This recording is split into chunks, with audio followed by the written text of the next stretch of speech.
Hello student, class 10th Hindi के पद्य खंड से आज हम लोग अति महत्वपूर्ण पद्यांश देखेंगे जो कि चैप्टर 2 यानी तुलसीदास जी द्वारा लिखित ये है।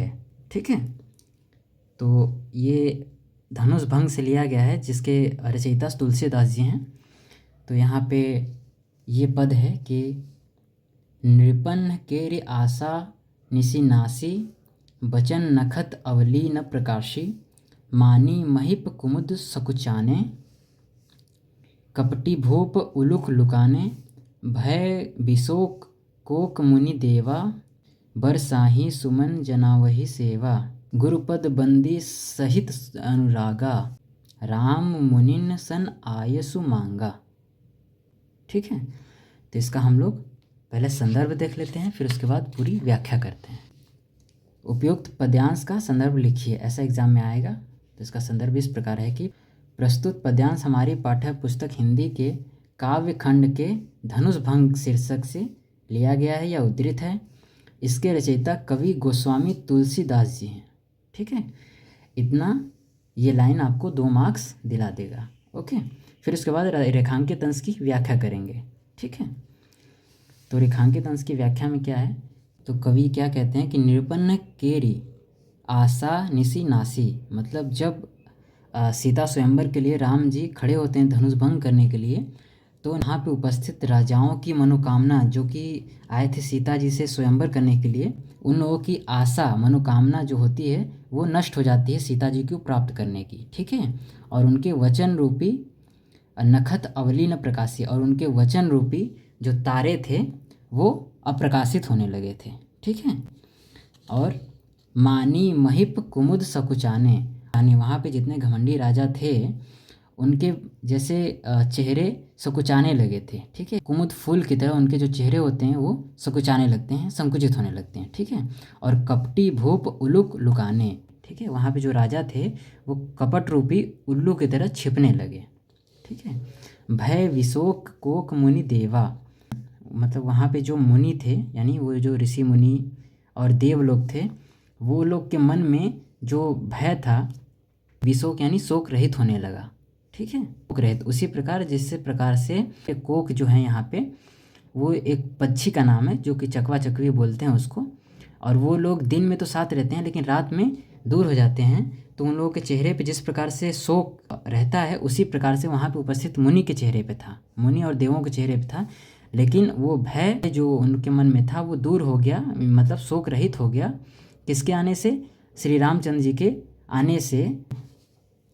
बरसाही सुमन जनावही सेवा, वहाँ पे जो भी जन उपस्थित थे, जो भी लोग उपस्थित थे, वो लोग बरसाने लगे क्या? सुमन यानी फूल। ठीक है, फूल से वर्षा करने लगे। क्या करने लगे? वर्षा, बरसाने लगे फूल।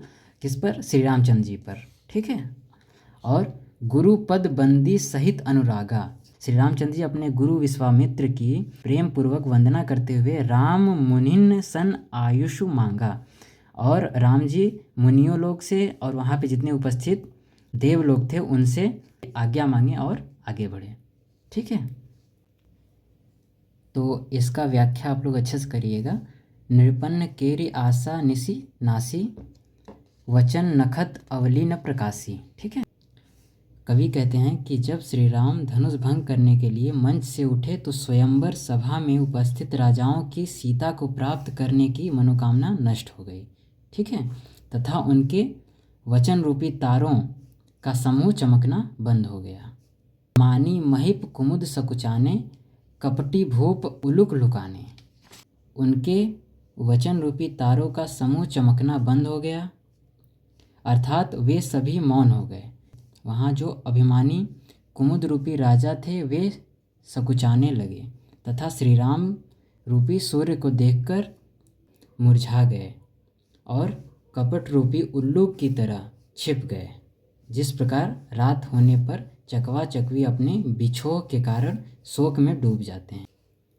भय विशोक कोक मुनि देवा, बरसाही सुमन जनावही सेवा, जिस प्रकार रात होने पर चकवा चकवी अपने बिछोह के कारण, मतलब बिछोड़ने के कारण शोक में डूब जाते हैं, उसी प्रकार सभा में उपस्थित मुनि व देवता भी चकवा रूपी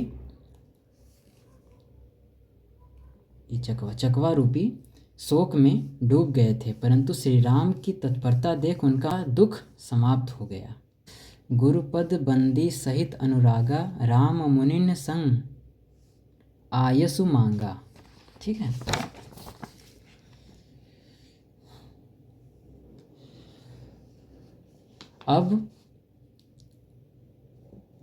अब राम और सीता के संयोग की बाधा समाप्त हो चुकी थी, यानी समाप्त हो गई।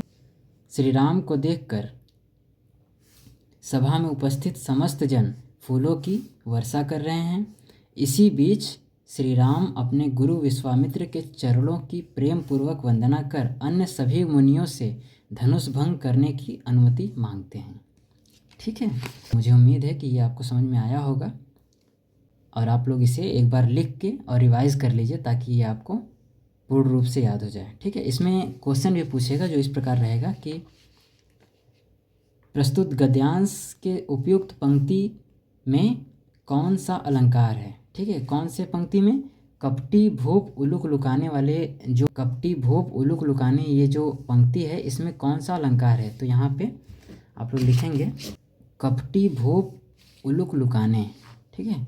कि कपटी भूप उलुक लुकाने कपट रूपी उल्लू के समान राजा का वर्णन किया गया है, अतः यहाँ रूपक अलंकार है। ठीक है।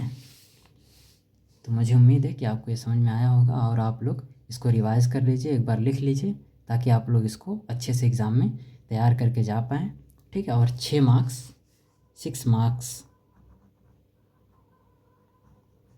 6 मार्क आपके मिल जाएं। ठीक है। Thanks for watching. और अगला वीडियो आपको नेक्स्ट टॉपिक यानी और इम्पॉर्टेंट टॉपिक पे मिलेगा। ठीक है। Thank you. Thanks for watching this video.